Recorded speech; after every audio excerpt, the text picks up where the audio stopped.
15th chapter, text number 18. Yasmat ksharam atitoham aksharad apichottamaha atosmi loke vedecha prathitah purushottamaha. Translation by His Divine Grace, A.C. Bhaktivedanta Swami Srila Prabhupada. Because I am transcendental, beyond both the fallible and the infallible, and because I am the greatest, I am celebrated both in the world and in the Vedas as that Supreme Person. Krishna. So welcome once again to our Wednesday program. Last time we were discussing one shloka, 2 Wednesdays back. We were discussing the very important shloka, Mamayvamsho Jiva Loke Jiva Bhuta Sanatana Manah Shashtan Indriyani Prakriti Sthani Karshati, in which Lord Krishna very categorically explains that the living entity is eternally a part and parcel of himself. That is the true identity of the living being, to be eternally part and parcel of the Lord. We also saw that this part and parcel is not to be conceived materially. It is not like a part and parcel of some material object like a machine or a fan. The blade is a part of this fan. You remove the blade, so it becomes separate from the fan. So the Jivatma is not a material part and parcel. He is a part and parcel eternally. We saw that even the ordinary Jivatma cannot be cut into pieces by any weapon. The ordinary soul, individual soul, cannot be burned by fire, cannot be moistened by water, cannot be withered by the wind.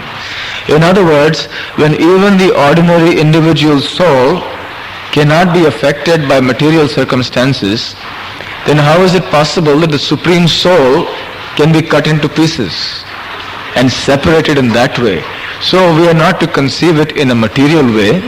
Rather, we should understand that the spirit souls are part and parcel of the Supreme Lord Shri Krishna permanently, eternally. They always have been a part and parcel of Krishna. They are now, and they always will be in the future. So there is never a question of when the jivas were created. We discussed this very important point, that when we try to impose the limitations of time on the spiritual realm and transcendence, then we cannot understand, because time fails there. Time imposes its limitations in this material world, and it becomes past, present and future. But in the spiritual world, there is no question of past. There is no question, everything is just flowing. So therefore Jivatma is eternal. The Mayavadis say that the Jivatma is God himself. So how do the Mayavadis explain the Jiva's entrance into the material world? Do you remember how we explained it? Can anyone say, what is the reason the Mayavadis give for the fact that we are here in this material world? Does anyone remember? How is the Jivatma here in the material world according to them? Because of the influence of Maya. Yes. They say that Brahman, the Mayavadis believe that Brahman is the only reality, the impersonal feature. And as Brahman comes under the influence of Maya and takes the form of a Jivatma and descends into the material world, occupies the material body, and then undergoes a cycle of birth and death. But they cannot answer how it is that the Supreme Brahman can come under the influence of ignorance, of illusion. How is it that the Supreme Lord or the Supreme Brahman can come under the power of Maya? So how do they explain that? Do you remember? What do they say? They say it is a Leela of Brahman. They say it is a Leela of the Supreme Brahman, that it has come under the influence of ignorance or illusion. And how do the Vaishnavas on the other hand explain this phenomenon? How do the Vaishnavas explain the existence of the Jivatma in the material world? What do they say? On the basis of Shastra. Who can say? The soul is having an independence. The marginal, the quality, it's changing quality. But others. So God is. That's correct. There are two key words I'm looking for, however. Now? God is completely whole. And we are part and partial. Yes. Whole and part. Infinite and infinitesimal. These are the two words I'm looking for. Unless we accept the fact that the Jivatma is an infinitesimal portion of the Lord and that the Lord is infinite, we cannot understand how the Jiva has come into the material world. Infinitesimal means very, very tiny. What is the dimension of the soul? Individual soul? 1/10,000th of the upper tip of a hair. Very tiny. So it is the infinitesimal fragment of the infinite Supreme Lord. So if we accept that the Jivatma, the individual soul like you and me, is also supreme, then we cannot understand how we have come into this world. But if we understand exactly according to the Shastra, Bhagavad Gita, the Srimad Bhagavatam, the Puranas, Vedas, etc., that the Jivatma is an infinitesimal and eternal part and parcel of the Lord, then it is easy to understand that this infinitesimal part of the Lord has inherited all the qualities of the Lord, but in very minute quantity. And by misuse of independence, the Jivatma has come here into this material world. And what is the reason for the existence of these infinitesimal Jivas? What is the reason for these Jivas to exist at all? We also discussed this point. What is the reason for that? Yes?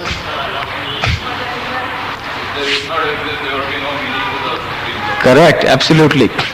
If the infinitesimal parts and parcels would not exist, there would be no meaning to the infinite. When we talk of the Supreme Lord, we are talking about the complete whole who resolves within himself all opposites. The Supreme Lord cannot be only infinite. He must also exist in his infinitesimal portion. Just like the Supreme Lord cannot be only personal and he cannot be only impersonal. He is both simultaneously. That is why he is complete and perfect. That is why he is the Supreme Lord. The Supreme Lord cannot only be the greatest. He is also the smallest. So all the opposites and dualities, they resolve perfectly in the absolute truth. Therefore, the Lord is not only existing in his infinite aspect, but is also existing in his infinitesimal aspect. And the infinite aspect of the Lord relates with his infinitesimal parts and portions, and this is called bhakti. That is love. The relationship between the individual Jivatmas and the Supreme Lord is one of love. Constitutionally, it is one of bhakti. So therefore, unless there is a king, unless there are subjects, there is no meaning for a king. Unless there are infinitesimal Jivatmas, there is no meaning for the infinite Supreme Lord. So that is why in the perfection of creation, the Lord has manifested his creation in this manner. And this point is further clarified in the 16th verse of this very same chapter that we are going to discuss today, the 15th chapter. Lord Krishna describes that there are two kinds of living entities in this world. Dvau imau purushau loke.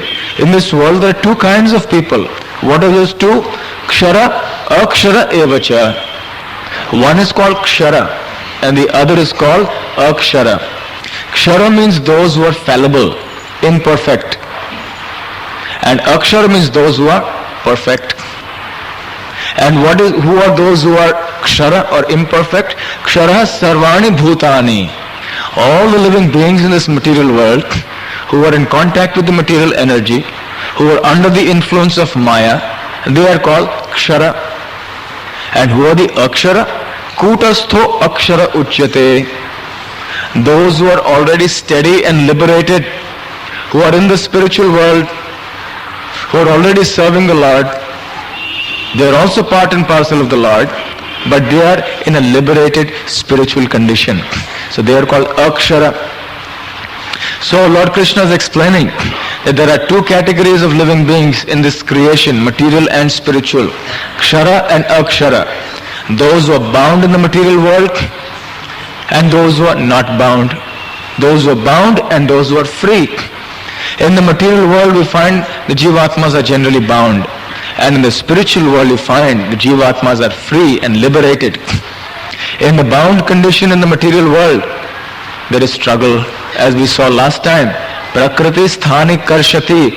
Karshati means struggle.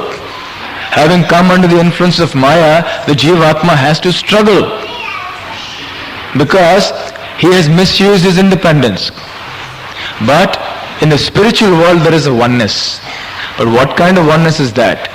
That oneness doesn't mean that the individuality is lost and that the Jivatma merges with the Lord. This is a oneness in desire. A oneness in wanting to reciprocate and exchange feelings of love between the Lord and the part and parcel Jivatma. So it is oneness in the sense that everything in the spiritual world is spiritual. In this material world we find the Atma is distinct from the body. The body is made to undergo so many transformations, and the Atma has to move from body to body. But in the spiritual world there is no such transformation, because everything is eternal. Everything is Sat, Chit and Ananda, eternal, full of knowledge and full of bliss.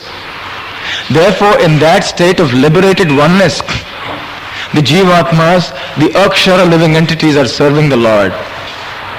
So in this shloka that we're going to study today, Lord Krishna explains that, well, there are these two categories of people, Kshara and Akshara, but there is something more. Who is that something more? Lord Krishna explains, myself. There are the living beings. Yasmat ksharam atitoham, aksharat api chottamaha. Yes, there are both the kshara and the akshara.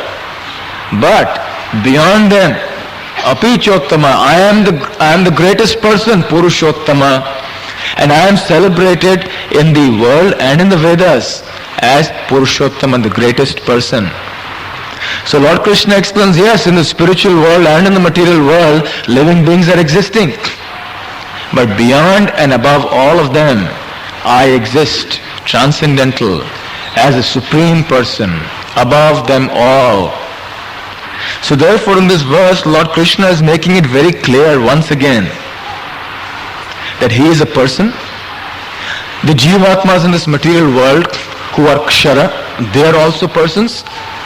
The Jivatmas who are existing in the spiritual world, who are liberated, they are also persons. We are all persons. But Lord Krishna is a supreme person. Therefore he makes this point.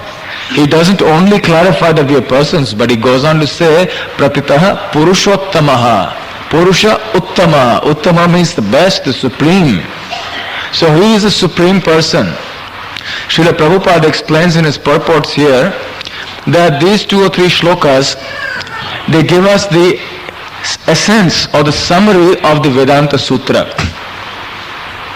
As we have discussed before, the Vedanta Sutra or the Vedanta, it is a philosophical treatise compiled by Vyasadeva, the literary incarnation of the Supreme Lord, which contains the essential philosophical conclusions of all the Vedas, given in very brief form called sutras. Sutra means an aphorism, a very brief statement. So the Vedanta Sutra gives in a very brief and concise fashion all the philosophical conclusions of the Vedas. So Prabhupada has explained here, and this verse explains that the contents, the essence of the contents of the Vedanta Sutra, that there is a simultaneous oneness and distinction between the individual living entity and between the Supreme Lord. The Mayavadis, those who are impersonalists, they also use the Vedanta Sutra, that is their primary text, but they quote the Vedanta Sutra to suit their own purpose. They twist the meaning of the Vedanta, as we discussed last time in the case of Sarvabhauma Bhattacharya, when Lord Chaitanya so decisively convinced Sarvabhauma Bhattacharya that one must accept the direct meaning, Mukhya Vritti, of the Vedanta and not the Lakshana Vritti or not the indirect interpretation. So the Mayavadis, they twist and turn the Vedanta to arrive at an impersonal or a Mayavad conclusion. But very clearly we can understand that the Vedanta Sutra is giving us a clearly personalistic conception. In the Bhagavad Gita, Lord Krishna explains, Vedaischa sarvair aham eva vedya, Vedanta krit vedavid eva chaham. He says the purpose of the Vedas is to know me. Vedanta krit, I am the compiler of the Vedanta and I am the knower of the Vedas. So Lord Krishna is the original compiler of the Vedanta knowledge. And he has come in the form of Vyasadeva to compile it for us in the form of Vedanta Sutra. So he is the original supreme Vedantist. So who can know Vedanta better than Lord Krishna? And therefore, when Lord Krishna is personally speaking in the Bhagavad Gita, we should understand that is Vedanta. Ved means knowledge and Anta means end. So Vedanta means ultimate knowledge. And ultimate knowledge is to know Krishna. So unless we keep Lord Krishna in the center, we will never be able to understand Vedanta for what it really is. Because the Mayavadis keep Krishna away in their study of Vedanta, they are always bewildered and puzzled and come to all kinds of erroneous or wrong conclusions. Krishna is the center, Vedanta. He is the ultimate conclusion of the Vedanta. So therefore, keeping Krishna in the center is the bhakti conception, the true conception of Vedanta. It is a misconception that Vedanta is a monopoly of the impersonalists.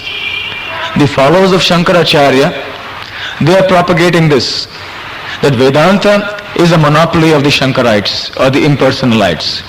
So generally, they call themselves Vedantists. And they refer to the Vaishnavas as Bhagavatas. Vaishnavas means those who follow the Vaishnava Acharyas, like Ramanujacharya, Vishnu Swami, Madhvacharya, Lord Chaitanya Mahaprabhu, and so on. They call them Bhagavatas because they feel that Vedanta is not for the Vaishnavas. Vedanta is our monopoly because we understand what Vedanta really is through the Shariraka Bhashya, the commentary written by Shankaracharya. But factually, it is the bhaktas, the devotees, who really understand what is Vedanta. In this very wonderful episode we are going to read now from Chaitanya Charitamrita, we will see how the real meaning of Vedanta comes out from the teachings of Lord Chaitanya Mahaprabhu. It's a very wonderful story. Chaitanya Charitamrita contains many wonderful stories about the life and teachings of Lord Chaitanya Mahaprabhu, who is none other than Lord Krishna himself.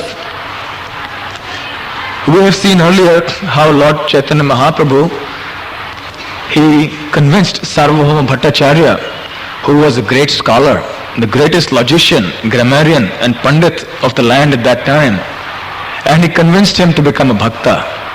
And Sarvabhauma Bhattacharya became such a great devotee that, if you remember, he even wanted to change a particular verse in the Srimad Bhagavatam. He wanted to change the verse from mukti to bhakti. So you will remember that episode. So similarly, there is another very wonderful episode in which Lord Chaitanya encounters some Mayavadi sannyasis from Kashi or Banaras. In the course of his travels, Lord Chaitanya Mahaprabhu also went towards Vrindavan. And he happened to pass through the town of Varanasi.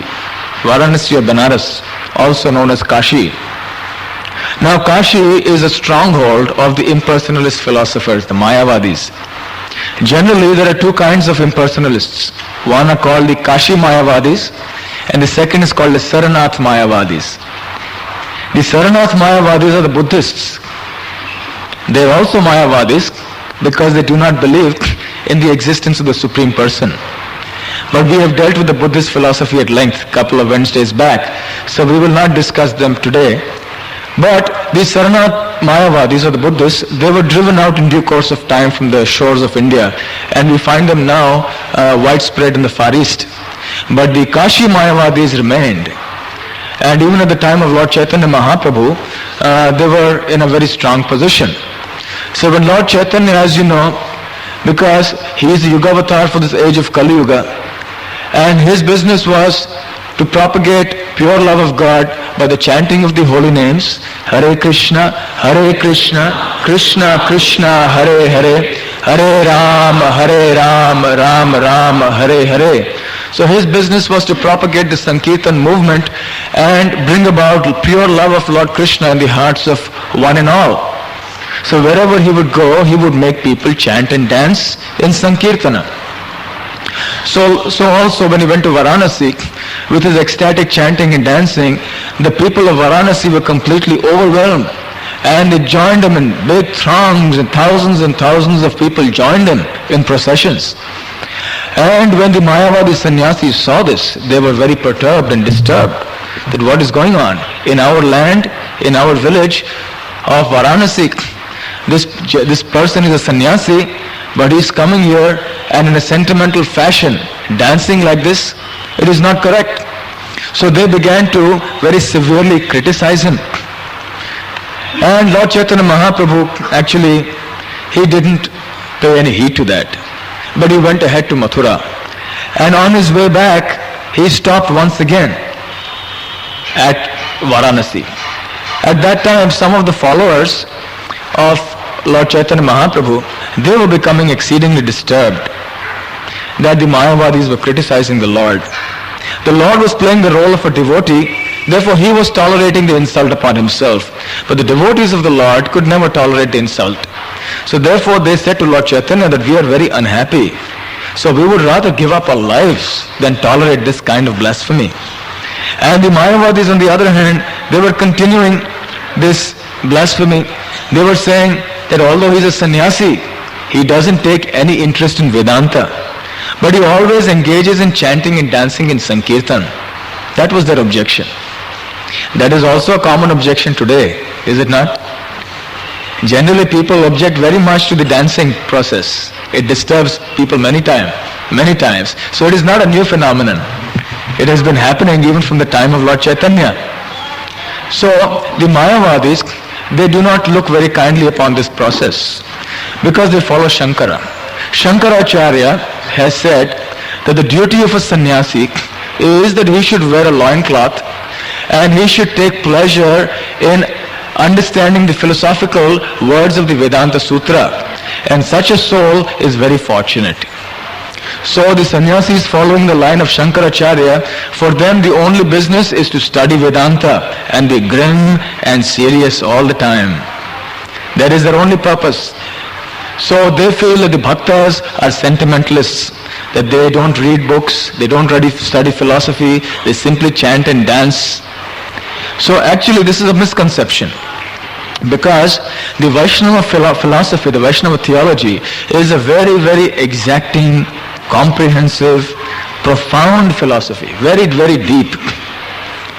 Today happens to be the disappearance day of one very, very great Vaishnava Acharya called Srila Jiva Goswami, who was a very intimate follower of Lord Chaitanya Mahaprabhu, one of the 6 Goswamis of Vrindavan.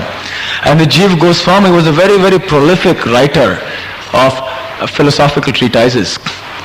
And he is considered to be among the greatest philosophers of all time. His works have such depth and such profundity. Very rarely ever will we find such deep works in any philosophical school, what to speak of the Mayavad school. So the Vaishnava philosophy is very deep. And it is not that the Vaishnavas are ignorant of the principles of philosophy of the Shastra. So the Mayavadis were thinking that this Lord Chaitanya, this Chaitanya Mahaprabhu is just like one of the ordinary bhaktas. He is just a sentimental fanatic. They did not understand that chanting, dancing and preaching Srimad Bhagavatam, which is known as the Bhagavad Dharma, is actually the essence of the Vedanta. They didn't understand that. So therefore they continued to criticize him. But on his return, Lord Chaitanya was thinking that it is my duty My avatar here in this age is to deliver all the fallen souls. I have managed to deliver so many, but these followers of Shankaracharya somehow or other, they have eluded my grasp. So I must devise now some means by which I can also deliver them. So by his arrangement it so happened that he was invited to a gathering where all these Mayavadi sannyasis would also be present. And the leader of the Mayavadi sannyasis at that time, his name was Prakash Ananda Saraswati. So Lord Chaitanya agreed, although earlier he had refused all invitations. But this time he agreed. And he proceeded to the place where they were all gathered. And because he was playing the role of a devotee, he took on a very, very humble position. He washed his feet as was the custom outside the hall.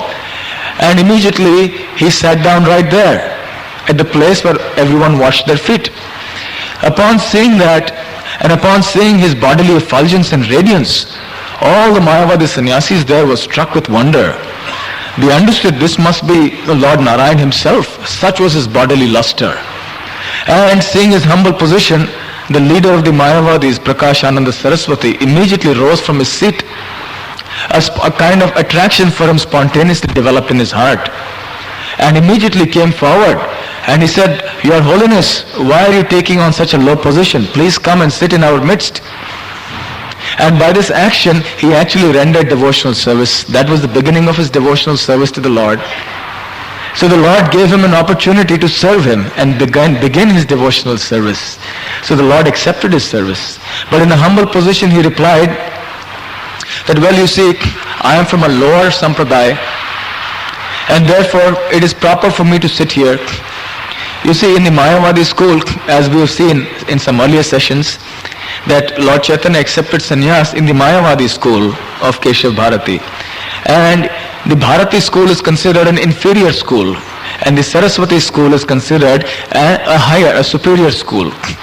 Shankaracharya established 10 such schools of sannyas, ashram.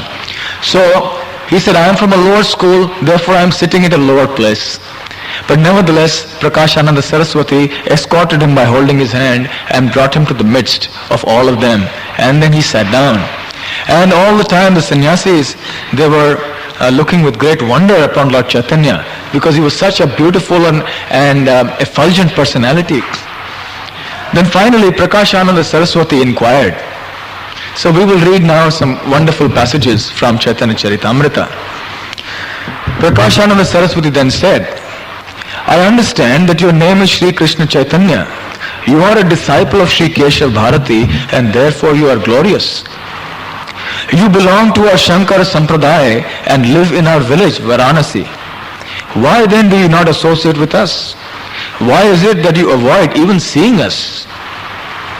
You are a sannyasi. Why then do you indulge in chanting and dancing, engaging in your Sankirtan movement in the company of fanatics? Meditation and the study of Vedanta are the sole duties of a sannyasi. Why do you abandon these simply to dance with fanatics? You look as brilliant as if you were Narayan himself. Will you kindly explain the reason that you have adopted the behavior of low-class people? So just see, he was reflecting the opinion. So in a very humble way, Prakash Ananda Saraswati submitted the objections of all of his followers and himself to Lord Chaitanya Mahaprabhu, because they could not conceive a sannyasi chanting and dancing. For them, this is low-class behavior, playing musical instruments, singing. In the Vedanta or in the Mayavadi school, these are considered to be low-class activities. So Lord Chaitanya began to reply. So let us see also with the text. Prabhu kohe shuno Shripad ihar karan, Guru mohe murkha dekhi korila shasan. Sri Chaitanya Mahaprabhu replied to Prakash Ananda Saraswati, My dear sir, kindly hear the reason. My spiritual master considered me a fool, and therefore he chastised me. Murkha tumi tumhar nahi ka Vedanta adhikar, Krishna mantra japa sada ei mantra sar. You are a fool, he said. You are not qualified to study Vedanta philosophy, and therefore you must always chant the holy name of Krishna.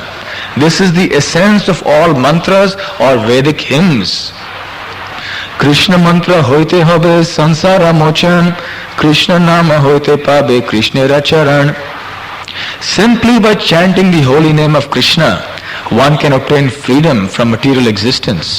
Indeed, simply by chanting the Hare Krishna Mahamantra, one would be able to see the lotus feet of the Lord. Nama vinu kolikale nahi ara dharma, sarva mantra sara nama ehi shastra marma.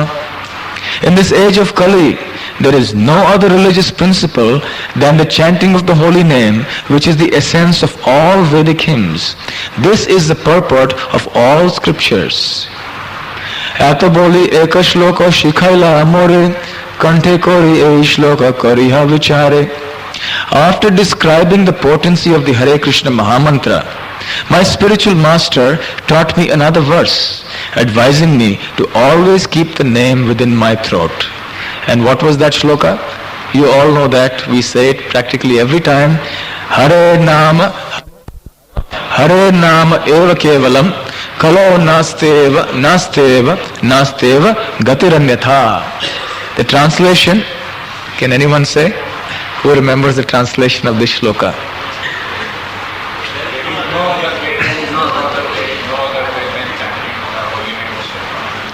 Very correct. In this age of Kali, there is no other way apart from chanting the name of Lord Hari, the name of Hari, the name of Hari. Ei agya paye nama lai anukshana, nama loite mora branta hoilo mana. So now Lord Chaitanya is going to describe what happened to him after he took to the process of chanting the holy name. Since I received this order from my spiritual master, I always chant the holy name.